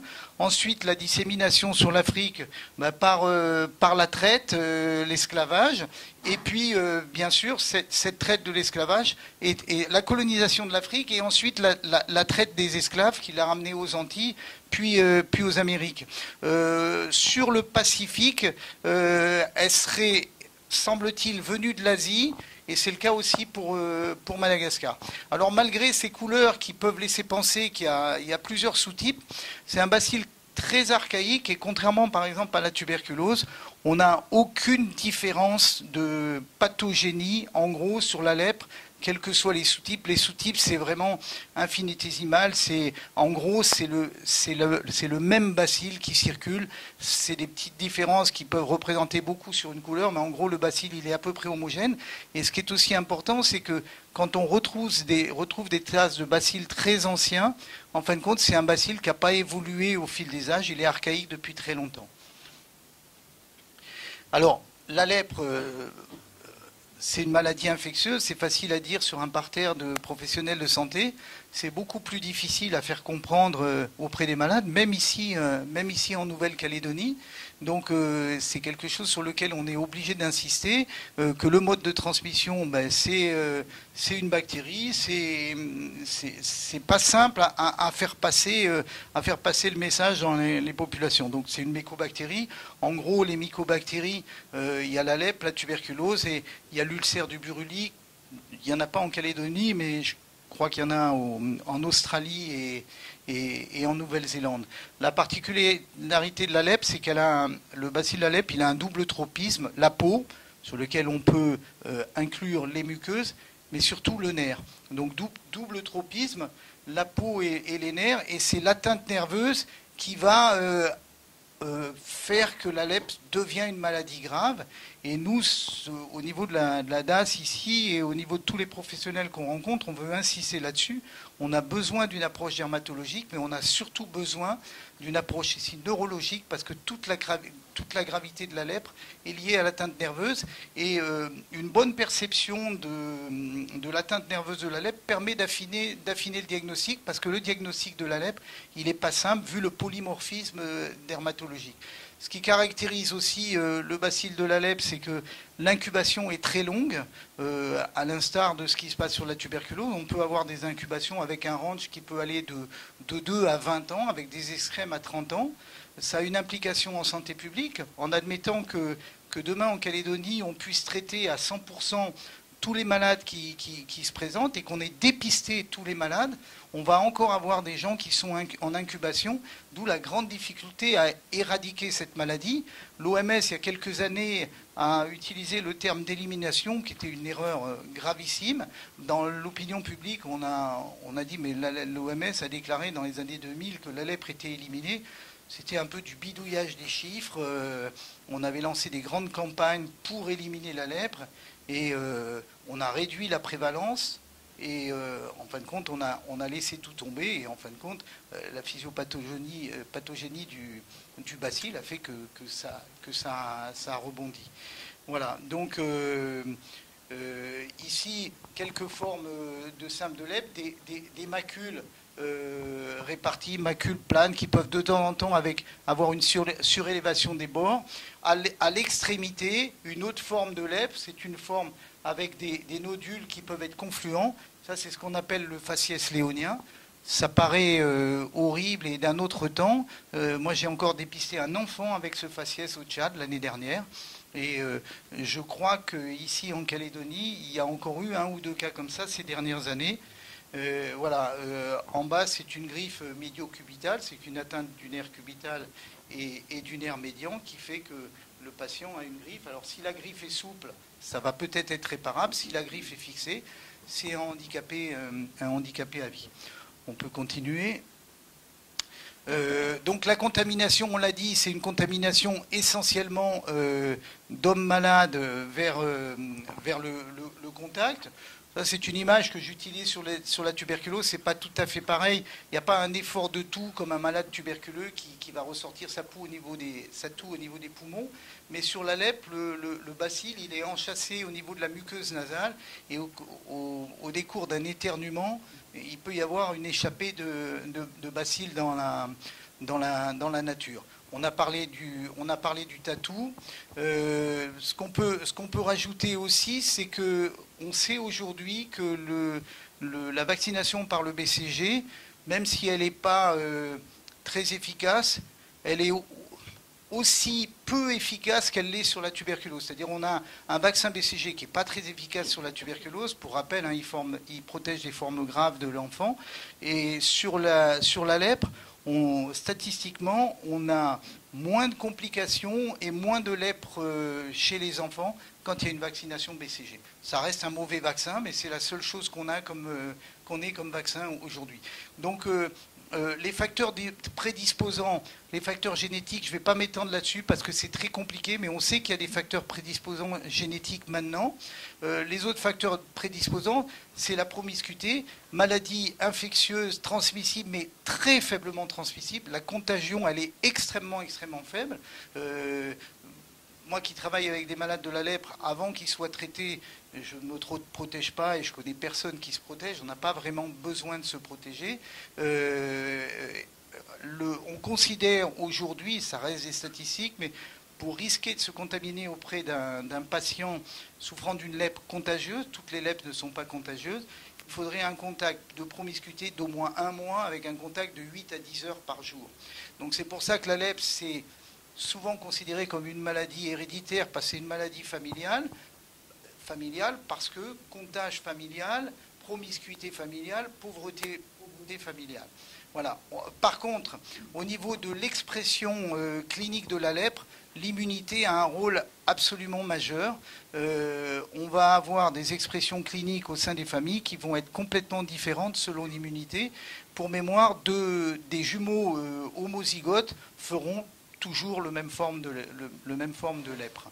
Le sexe ratio, à l'instar de ce qu'on voit sur la tuberculose au niveau mondial, on trouve plus d'hommes que de femmes, notamment chez les adultes, sans encore avoir exploré ce qui cause cette différence de sexe ratio. Pour vous dire, au niveau de l'OMS, c'est reconnu par les scientifiques, cette différence de sexe ratio, et on est toujours avec l'OMS qui dit « Ah, mais s'il y a un sexe ratio différent, ça veut dire que les femmes n'ont pas un même accès à la santé que les hommes. Il faut aller chercher dans le sexe ratio, il est à prédominance homme par rapport aux femmes. Mais les femmes sont aussi touchées, et chez les enfants, le sexe ratio s'équilibre. » Alors, j'ai pas voulu faire une présentation où on présente en détail toutes les formes de lèpre. Il y a un polymorphisme. J'aurais pu vous montrer 100 photos de cas de lèpre différents. On va enfoncer le clou un peu sur ce que nous, on enseigne aux soignants ici et surtout aux familles. C'est que la lèpre, au départ, je suis désolé avec l'éclairage, mais c'est des taches décolorées sur la peau. La plupart du temps insensible, donc la méthode diagnostique, ça reste le coton, et on demande, là c'est une jeune patiente à Madagascar, on demande si elle garde une sensibilité. Donc ça c'est le premier signe, ce qu'on appelle les signes cardinaux, c'est une tache insensible sur la peau. Donc ça c'est les formes de lèpre maculaires, qui peuvent à la fois être les plus simples, mais souvent il n'y a pas de ressenti de morbidité et personne ne va consulter quand il y a une tache sur la peau. Et c'est ça le problème. Maintenant, un deuxième aspect de la lèpre, c'est la forme nodulaire. Je suis passé d'un seul coup aux extrêmes. La forme nodulaire avec des nodules au niveau des oreilles. Sinon, ça peut représenter une forme acnéiforme au départ. Donc là, on est sur une lèpre dite multibacillaire. On travaille avec Julien. Dès qu'on va aller chercher du bacille dans les oreilles, on est sûr d'en trouver. Si on n'en trouve pas, ça veut dire qu'on s'est planté avec un diagnostic différentiel d'acné. Mais bon, l'acné, il va plutôt être au niveau du visage qu'au niveau des oreilles. L'enfant dont je vous parlais, c'est un enfant de 8 ans au Tchad. C'est ce petit garçon. Je n'ai pas mis la photo, mais heureusement, il a relativement bien évolué, mais il sera marqué à vie. Donc là, je vous ai présenté deux formes extrêmes de lèpre. Une forme des macules qui peuvent évoluer, et une forme nodulaire. Et ces deux formes, ce n'est pas une évolution de l'une vers l'autre, c'est une différence selon l'immunité. Il y en a un où c'est l'immunité et pas ces deux formes, la forme maculaire avant. Là, on a une immunité cellulaire qui est relativement conservée. Et sur la forme nodulaire, on a une immunité cellulaire qui est au ras des pâquerettes, et on a une immunité par anticorps. Et donc, on a une perte de l'immunité. Et là, on a des formes riches en bacilles. Alors, des formes riches en bacilles, on n'a pas que des formes nodulaires, on peut avoir des formes maculaires multiples. La grosse difficulté, c'est que nous, on est sur des programmes de santé publique, on dit attention, c'est des taches insensibles. Par contre, les formes multibacillaires maculaires sont parfois sensibles, c'est toute la difficulté. Par contre, les formes multibacillaires, elles portent bien leur nom. Si on fait une recherche de bacilles, on trouve du bacille. Donc le diagnostic différentiel qu'on peut avoir avec une tache qui va pas être insensible, alors qu'on apprend, on dit attention, c'est une tache insensible. Sur des lèpres, on va dire diffuses maculaires, si on retrouve pas d'insensibilité, c'est-à-dire si la sensibilité est conservée, mais qu'on a un doute, notamment par le comptage familial, la bacilloscopie, elle sera en général positive. On parlera de la PCR aussi après. Alors, je ne vais pas m'étendre sur cette diapo, mais en gros, quand même, les formes de lèpre, on a deux pôles essentiels.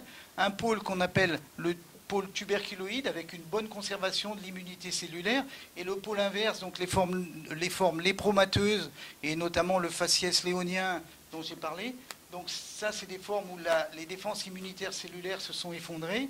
Ça, c'est ce qu'on appelle la classification de Ridley-Jopling, qui est maintenant relativement abandonnée parce que complexe à utiliser, mais elle s'accompagnait de plein de formes intermédiaires qui compliquaient énormément le diagnostic. Donc aujourd'hui, au niveau de l'OMS, on va plutôt parler des deux extrêmes, les formes tuberculoïdes et les formes polaires, et les formes lépromateuses. On oublie un petit peu les formes intermédiaires qui restent complexes quand même. Alors ce qu'il faut savoir, c'est que sur la génétique, est-ce que c'est la génétique, est-ce que c'est l'immunité? Quand on s'infecte auprès d'un cas index qui va nous transmettre le bacille, dans la majorité des cas, il ne va même pas y avoir de subinfection, il va y avoir directement un dégagement du bacille, donc pas de maladie. Et puis dans d'autres cas, on va partir soit sur le pôle tuberculoïde, soit sur le pôle lépromateux en fonction de l'immunité. Sur la lèpre, on n'a pas retrouvé, comme sur la tuberculose, de rapport direct avec le VIH. Il n'y a pas d'impact du VIH sur la lèpre. Et les infections à d'autres mycobactéries ne protègent pas. Pendant longtemps, on s'est dit, tiens, il y a un croisement. Quand on a fait la tuberculose, on ne va peut-être pas faire la lèpre. Ça s'avère aujourd'hui très discuté. Alors, la classification dont je parlais, la classification simple, qu'on utilise notamment en Afrique et en Inde, ici, on s'appuie quand même sur les techniques de laboratoire, donc c'est pas le seul moyen qu'on a de classifier la lèpre. Mais aujourd'hui, de manière arbitraire, on considère paucibacillaire, donc faible en bacille, les patients qui ont de 1 à 5 taches hypopigmentées et avec perte de sensibilité, et qui ont pratiquement pas d'atteinte nerveuse. Donc on les considère paucibacillaires. En théorie, si on fait une recherche de bacille, on ne va pas trouver de bacille. Ça reste une classification opérationnelle. C'est pour simplifier la vie des infirmiers qui travaillent loin. La forme multibacillaire, c'est des taches qui sont hypopigmentées, mais qui sont souvent confluentes, moins délimitées. La sensibilité, elle est pas toujours disparue, elle peut être normale. Et puis il y a les nodules dont je parlais, les nodules qui peuvent s'infiltrer. Et dans ces formes-là, si on fait une recherche de bacilloscopie, la bacilloscopie, on va rechercher le bacille essentiellement au niveau des zones froides de l'organisme, parce que le BH, c'est un bacille qui aime le froid, donc d'où l'atteinte des nerfs essentiellement périphériques et pas des nerfs centraux. Et donc au niveau de la recherche du bacille, c'est souvent au niveau de l'oreille qu'on va retrouver le plus de bacilles. Alors les autres examens qu'on fait aujourd'hui, on peut faire de l'anapathe avec, là par contre sur une biopsie, on va pouvoir différencier les deux formes de lèpre sur l'anapathe. Je ne vais pas rentrer dans les détails. C'est un examen qui peut être pratiqué ici.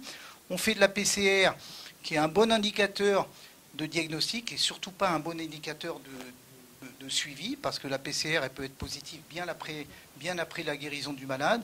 Maintenant, on commence à avoir des examens de recherche d'anticorps anti-PGL1 qui vont donner un diagnostic infectieux, mais qui ne sont pas des bons outils pour dépister la maladie. Voilà, on peut passer à... Donc, en résumé, les signes cardinaux de la lèpre, c'est la tache hypopigmentée, souvent avec perte de sensibilité, ou le nodule qui n'est, lui, pas hyposensible. Et surtout, j'en ai peu parlé jusqu'à présent, mais le diagnostic essentiel qui va confirmer une lèpre, c'est l'hypertrophie du nerf. La lèpre, c'est une maladie dont on dit classiquement qu'elle lèche la peau et qu'elle mord le nerf. Ça, c'est une expression qui a été sortie par le docteur Bobin, qui était un éminent dermatologique qui a dirigé le centre Raoul Follereau. C'était un médecin militaire qui a dirigé le centre Raoul Follereau ici, qui a dirigé, je crois, un service de dermato, qui a ensuite travaillé dans beaucoup de pays en Afrique. Et aujourd'hui, ce qu'il faut vraiment retenir, c'est qu'on fait un diagnostic de lèpre sur une hypertrophie des nerfs qui présente le double avantage, c'est de régler un problème de diagnostic différentiel. Il n'y a pas beaucoup de pathologies infectieuses qui s'accompagnent d'une hypertrophie nerveuse. Et surtout, l'hypertrophie nerveuse, c'est attention, C'est le premier stade qui va aller vers le handicap du malade. Donc on n'a pas le droit aujourd'hui de dépister un cas de lèpre avec de la bacilloscopie, avec de la napate, sans aller faire un examen neurologique minutieux. C'est simple, c'est la palpation du nerf cubital, la palpation du nerf sciatique poplité externe, l'observation du nerf au niveau du cou. Et c'est vraiment important. Toutes les pathologies connexes qui vont conduire à l'exclusion du malade et à son infirmité, c'est la non prise en charge précoce de la névrite. Bien sûr, la bacilloscopie, donc on a un exemple ici de ce qu'on voit au microscope, avec des amas de bâtonnets rouges comme on a sur la tuberculose, et sur les formes multibacillaires, on a des bacilles qui sont en amas. On va aller un peu plus loin. Donc les nerfs qu'on teste, hein, je l'ai dit, c'est essentiellement le nerf cubital et le nerf sciatique poplité externe. L'atteinte nerveuse va entraîner un problème au niveau du nerf facial, du nerf trijumeau d'abord, mais du nerf facial, qui va entraîner une lagophthalmie. Le malade ne pourra plus ouvrir les yeux. Au niveau du sciatique poplité externe, c'est le releveur du pied. On va voir des malades qui sont handicapés. On a une atteinte du nerf tibial postérieur qui va entraîner une insensibilité au niveau de la plante des pieds. Sur la main, le cubital, c'est l'écartement du 5e doigt. Le médian, c'est l'opposition du pouce. Donc ça, c'est fondamental. Nous, on apprend à tous les soignants. On n'a pas le droit de ne pas faire un examen neurologique poussé lorsqu'on suspecte une lèpre. On continue. La lèpre, heureusement, on l'a dit, depuis 1980, on a une association de 3 antibiotiques. La rifampicine, qui est l'antibiotique bactéricide, qui est pris qu'une fois par mois, parce que le bacille de la lèpre, il a un temps de multiplication qui dépasse les semaines, c'est 3 ou 4 semaines. Donc une prise unique de rifampicine suffit, et on l'accompagne de la dapsone et de la clofazimine. La clofazimine étant un antibiotique bactériostatique, mais qui protège un peu de l'inflammation nerveuse. Donc aujourd'hui, c'est un traitement efficace qui est donné gratuitement dans le monde entier. La classification opérationnelle, elle sert uniquement au traitement. Paucibacillaire, on va donner 6 mois de traitement. Multibacillaire, on est entre 12 et 24 mois. Ici, en Calédonie, on a choisi de donner 24 mois et je pense que c'est très sage de donner 24 mois. Et avec les médicaments qu'on a actuellement, il faut rester sur 24 mois. On a parlé de la PCR. Comme le bacille ne se cultive pas, le seul moyen de suivre les résistances, c'est la PCR. La PCR, elle est opérationnelle ici en Calédonie. Et bientôt, je pense qu'on pourra avoir une PCR qui va discriminer le type de résistance que l'on a. Mais encore une fois, traiter et guérir la lèpre d'un point de vue bactériologique, c'est pas la guérir et c'est pas prendre en charge le handicap. Mais donc là, on va avoir 2 actions qui vont prédominer quand on a un malade. C'est prévenir le handicap qui va survenir dans 20 ou 30% des cas, et le guérir s'il est déjà installé, le guérir, le prendre en charge. La prévention, aujourd'hui, on commence à lancer des programmes, et la Calédonie a initié ça cette année. On commence à lancer des programmes de prévention, c'est-à-dire dans un entourage de patients, le cas index, en donnant une prise de rifampicine unique et définitivement, c'est-à-dire c'est même pas répété, on sait qu'on va encore diminuer le risque par 2 qui est un développement d'une lèpre dans les 5 ans. Donc là, la Calédonie s'est lancée dans cette chimio-prophylaxie des contacts. C'est facile à dire. Après, d'un point de vue opérationnel, c'est beaucoup plus compliqué. Faire accepter une prise de médicament à quelqu'un qui n'est pas malade, qui vous dit « je suis chef de clan, je n'ai pas besoin de prendre ce médicament ». On continue. Expérience vécue avant-hier. Voilà, le traitement antibiotique, donc non, il ne suffit pas. Ça, c'est des griefes qu'on rencontre chez des enfants. C'est des enfants qui vont être rejetés à l'école, ils ne peuvent pas tenir leur stylo. Et puis, il y a une autre complication, on en parlera un petit peu plus loin, c'est les réactions immunologiques. La petite, c'est une gamine qui a fait un érythème noueux lépreux. Donc, c'est l'érythème noueux, mais lié à la lèpre. Et qui peut, donc c'est une pathologie qui est liée essentiellement à une réaction immunologique par complexe immun circulant. Donc c'est l'effondrement des défenses cellulaires, et les défenses qui surgissent sont des défenses par anticorps, par voie circulante. Et de temps en temps, on a une perturbation et on va avoir des vascularites qui vont s'installer et qui vont entraîner des dégâts énormes. Si c'est au niveau de la peau, ça se voit assez vite, mais par contre, ça peut atteindre les organes. Et cet érythème noueux lépreux est à peu près la seule forme de complication de la lèpre qui peut entraîner un décès. J'accélère pour rester un peu dans les temps. Les conséquences, c'est ce que je vous disais tout à l'heure. Donc la lagophtalmie, la paralysie faciale, la main tombante, le mal perforant plantaire, le pied tombant. Malheureusement, c'est encore classique. Et je peux vous dire que tous ces cas, on les voit encore en Nouvelle-Calédonie. Tous.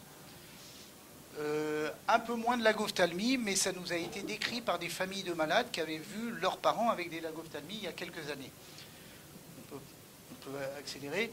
Alors, les réactions lépreuses, c'est en général dû à un réveil de l'immunité du malade qui, en général, au décours souvent d'un traitement, un traitement qui va diminuer la charge bacillaire, va peut-être regonfler l'immunité du malade, et paradoxalement, c'est les effets paradoxaux d'une reprise immunitaire. On les a vus sur le Covid, on les connaît sur le sida, on les connaît sur la tuberculose. Donc là, cet exemple-là, c'est une malade qui avait des taches, des macules, comme celle que je vous ai montrée tout à l'heure. Et sous traitement, elle fait une reprise immunitaire, ce qu'on appelle une réaction réverse. L'immunité s'était effondrée, elle repart et elle va entraîner une inflammation au niveau des taches. Pour certains, c'est une rechute de la maladie. Non, c'est pas une rechute de la maladie, c'est une relance de l'immunité. Les taches deviennent sensibles, douloureuses. Il y a une très petite altération de l'état général. En général, ça se traite. On essaye l'aspirine sur une forme massive comme ça. Ça se traite par corticoïdes. C'est assez efficace. C'est beaucoup plus délicat quand ça survient au niveau du visage parce qu'il peut y avoir une atteinte de la muqueuse ophtalmique. Donc ça, c'est le premier type de réaction qu'on rencontre à peu près sur tous les cas, mais principalement quand même sur des formes paucibacillaires ou multibacillaires, mais non nodulaires. On va passer ensuite à l'érythème noueux. L'érythème noueux, il est exclusivement sur les formes lépromateuses, c'est-à-dire les formes nodulaires. Et donc c'est cette diffusion par voie sanguine, par anticorps, par hymen complexe circulant, qui va entraîner des abcès. On a un malade qu'on a vu la semaine dernière, il dit moi j'ai des furoncles. Non, c'est pas des furoncles. Mais par contre, il avait terminé son traitement depuis 2 ans. Donc attention, le traitement est terminé, le malade est guéri. Mais par contre, si on laisse évoluer ça, il peut y avoir une atteinte au niveau des reins, notamment au niveau des reins. Les cas de mortalité qu'on voit, c'est la même image, mais avec une atteinte au niveau des reins. Le traitement de choix, c'est la corticothérapie au départ, mais on a beaucoup de récidives. Et ici, en Calédonie, vous avez accès à la thalidomide, ça marche pas mal. Les dermatologues, je ne veux pas rentrer dans les détails, ils ont un autre arsenal thérapeutique. Pour les dermatos qui sont dans la salle, on utilise la prémilase, on utilise les anti-TNF. Ça commence à être utilisé, ça coûte très cher. Mais ici, la thalidomide est efficace avec toutes les restrictions qu'on connaît à l'utilisation de ce médicament qui est fortement tératogène. Voilà, moi je vais redonner la main à l'ADAS, qui est plus à même. Moi, ce que je peux dire ici en témoignant, c'est qu'il y a un gros effort de l'ADAS sur une maladie où il y a 10 cas par an. Ça veut dire moins de 1 cas pour une centaine de professionnels de santé. C'est très complexe. Je pense que la Calédonie, on n'est pas près de l'éradication, mais on peut aller sur un chemin qu'on appelle vers zéro lèpre, mais c'est complexe. Mais en Calédonie, on peut y arriver. Oui, donc le programme de l'OMS comme de la Calédonie, c'est aller vers zéro lèpre, c'est-à-dire zéro infection, zéro maladie, pas d'incapacité de stigmatisation. Tout ça en accroissant le dépistage actif et précoce avant qu'il y ait des séquelles d'installer, poursuivre la sensibilisation, la formation aussi bien des professionnels de santé que de la population pour s'auto-surveiller, améliorer l'observance et le suivi des malades, améliorer le dépistage et le suivi des contacts, parce qu'on a vu que le traitement était très long, développer aussi les filières de prise en charge et d'incapacité et de l'auto-soin. Et la mise en place, donc on a commencé très récemment, de la prophylaxie post-exposition dont vous a parlé Bertrand. Et bien sûr, développer le réseau de coordination et de partenariat. Voilà, j'ai fini. Je ne sais pas si vous avez des questions. Est-ce qu'il y a des dermatologues dans la salle ?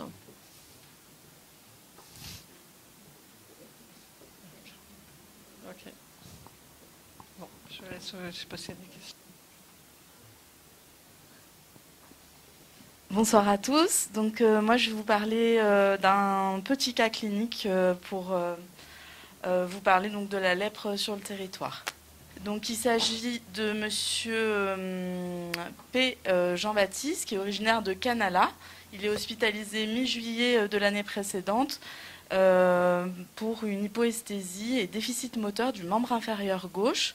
Donc à l'examen clinique, il a une atteinte du SPE gauche. Et quand on enlève le t-shirt, il a de multiples lésions hypochromiques avec une hypoesthésie centrale. Donc vous voyez qu'ici on a un faciès léonien avec l'infiltrat dont on parlait juste avant. Hein. Au niveau des oreilles aussi, vous pouvez voir qu'il y a une bonne infiltration. On avait plus de 10 lésions hypochromiques sur l'ensemble du corps, ce qui nous fait penser donc à une lèpre plutôt lépromateuse. On lui fait pratiquer un électroneuromyogramme qui confirme bien l'atteinte de mononeuropathie multiple, avec une atteinte au niveau du SPE gauche, mais également d'autres atteintes SPI gauche, surale gauche. Voilà. Donc je ne vais pas revenir sur tout ce qui a été déjà dit. Donc au niveau épidémiologique, juste sur les localités, donc on a beaucoup de patients qui nous viennent du nord, donc quelquefois c'est un peu compliqué pour faire les diagnostics et pour les faire venir sur Nouméa.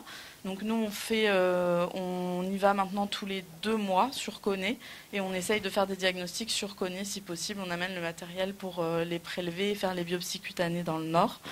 Mais c'est vrai que quelquefois, surtout pour les patients de BELEP, je pense qu'on a un sous-diagnostic du fait de l'isolement de ces patients, surtout ces dernières années. Voilà, pas mal de patients du Sud. On a eu quelques cas aussi de famille dans les îles Loyauté. Donc comment confirmer notre diagnostic? On l'a vu, c'est ce qu'on a fait chez ce patient. Donc on a fait un frottis au niveau des 2 lobes d'oreille. Donc il faut quand même avoir l'habitude de cette pratique. Il faut vraiment bien appuyer sur les oreilles pour chasser le sang et ne pas relâcher au moment du geste. Après, ces frottis sont mis sur des lames qui sont envoyées au laboratoire. Donc notre patient, sur la forme donc nodulaire, tout était revenu positif pour notre patient. Également, nous avons fait une biopsie cutanée.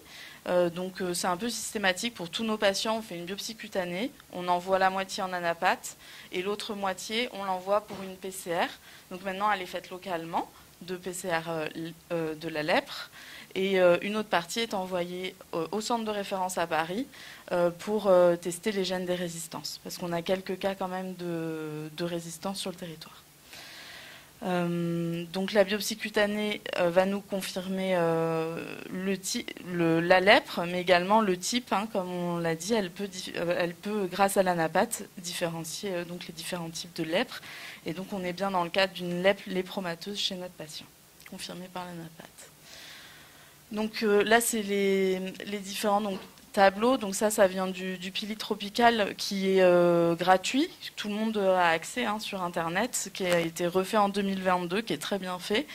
Donc qui reprend donc maintenant la classification qu'on utilise, qui est simplifiée, donc pour différencier lèpre possibacillaire, tuberculoïde, versus multibacillaire, comme on l'a vu, moins ou égal à 5 lésions, plus de 5 lésions. Avec l'atteinte nerveuse qui peut être dans les 2 cas présente, mais peut toucher plusieurs nerfs, plutôt dans la type lépromateuse. Donc le traitement qu'on a proposé aux patients, c'est la polychimiothérapie. Donc on a des plaques OMS qui sont toutes faites. Ça favorise l'observance des patients. Sur une plaque, il y a 1 mois de traitement. Donc en général, on leur donne 6 plaques. On les revoit selon la précarité tous les mois ou tous les 3 mois si l'adhérence est bonne. Mais c'est vrai que ce qui est optimal, c'est de les revoir tous les mois. Parce qu'on est quand même souvent dans des populations précaires où l'observance n'est pas forcément bonne, où le suivi n'est pas bon. Et surtout pour tout ce qui est handicap, comme on l'a dit, on a beau essayer de prescrire, comme ils n'ont pas forcément de sécurité sociale, par exemple les attelles, des choses comme ça, ne vont pas être fournis dès le début par les pharmacies. Et donc, quelquefois, pour les maux perforants, c'est très compliqué pour la cicatrisation parce que ils n'ont pas accès aux traitements nécessaires, à la décharge, etc. Donc ça, il y a un vrai travail nécessaire à faire là-dessus pour également que les soins podologiques, etc., soient faits pour nos patients et soient remboursés. Donc la prise en charge, c'est la trithérapie donc pour 24 mois au total. Et après, on va suivre donc, par frottis et bien sûr clinique, voir toutes ces tâches qui vont disparaître pour la plupart, et également le visage être de moins en moins infiltré. Après, il reste quelquefois des séquelles, malgré un patient qui est guéri.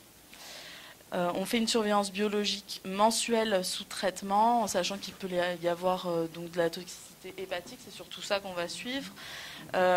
Également, avec la dapsone, on surveillera toujours le déficit en G6PD, on le recherchera initialement, parce que ça peut, si on a un déficit, induire des anémies hémolytiques.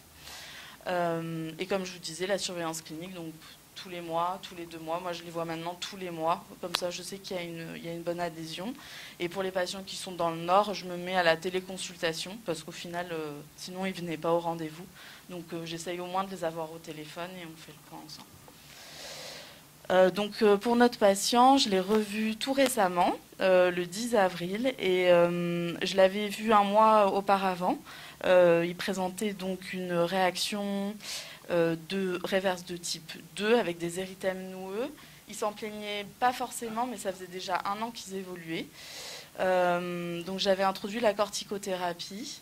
Et là, quand je le revois, c'est limite pire, avec un syndrome inflammatoire quand même assez important. Vous voyez une CRP à 90. La CRP était déjà à 90 il y a 1 mois, et comme on l'a dit, une inflammation qu'on laisse évoluer, ça peut entraîner des amyloses secondaires, des choses comme ça. Donc je l'ai mis sous thalidomide et je le reverrai bientôt. Il y avait quand même une conséquence, on voit chez ce patient qui a une grosse précarité.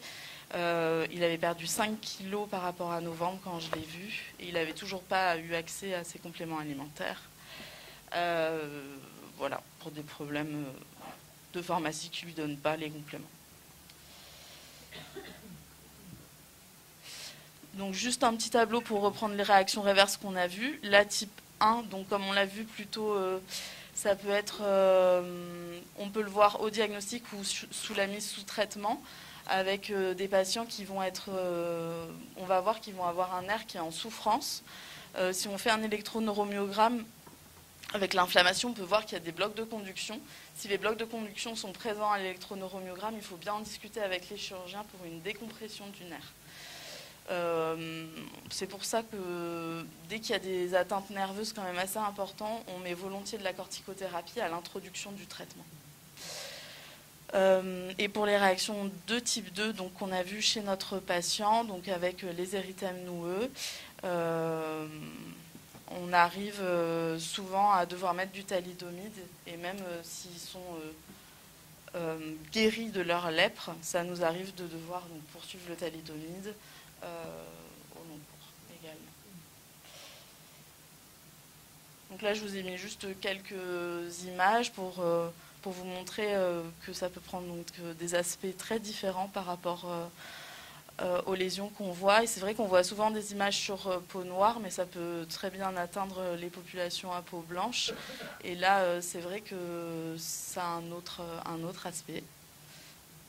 Donc voilà, vous avez plusieurs types. Donc celle-ci, je trouve que sur peau blanche, c'est vrai qu'on n'est pas forcément habitué. À force de voir des lèvres sur peau noire, et on ne va pas tiquer de la même manière sur une peau blanche. Voilà, ça c'était un enfant. Donc c'est vrai que moi je trouve que quelquefois c'est difficile de faire la part des choses entre une atteinte de type dermatophyte ou candidose. Donc faut pas hésiter à nous les envoyer et pour qu'on fasse la part des choses. Voilà, merci beaucoup.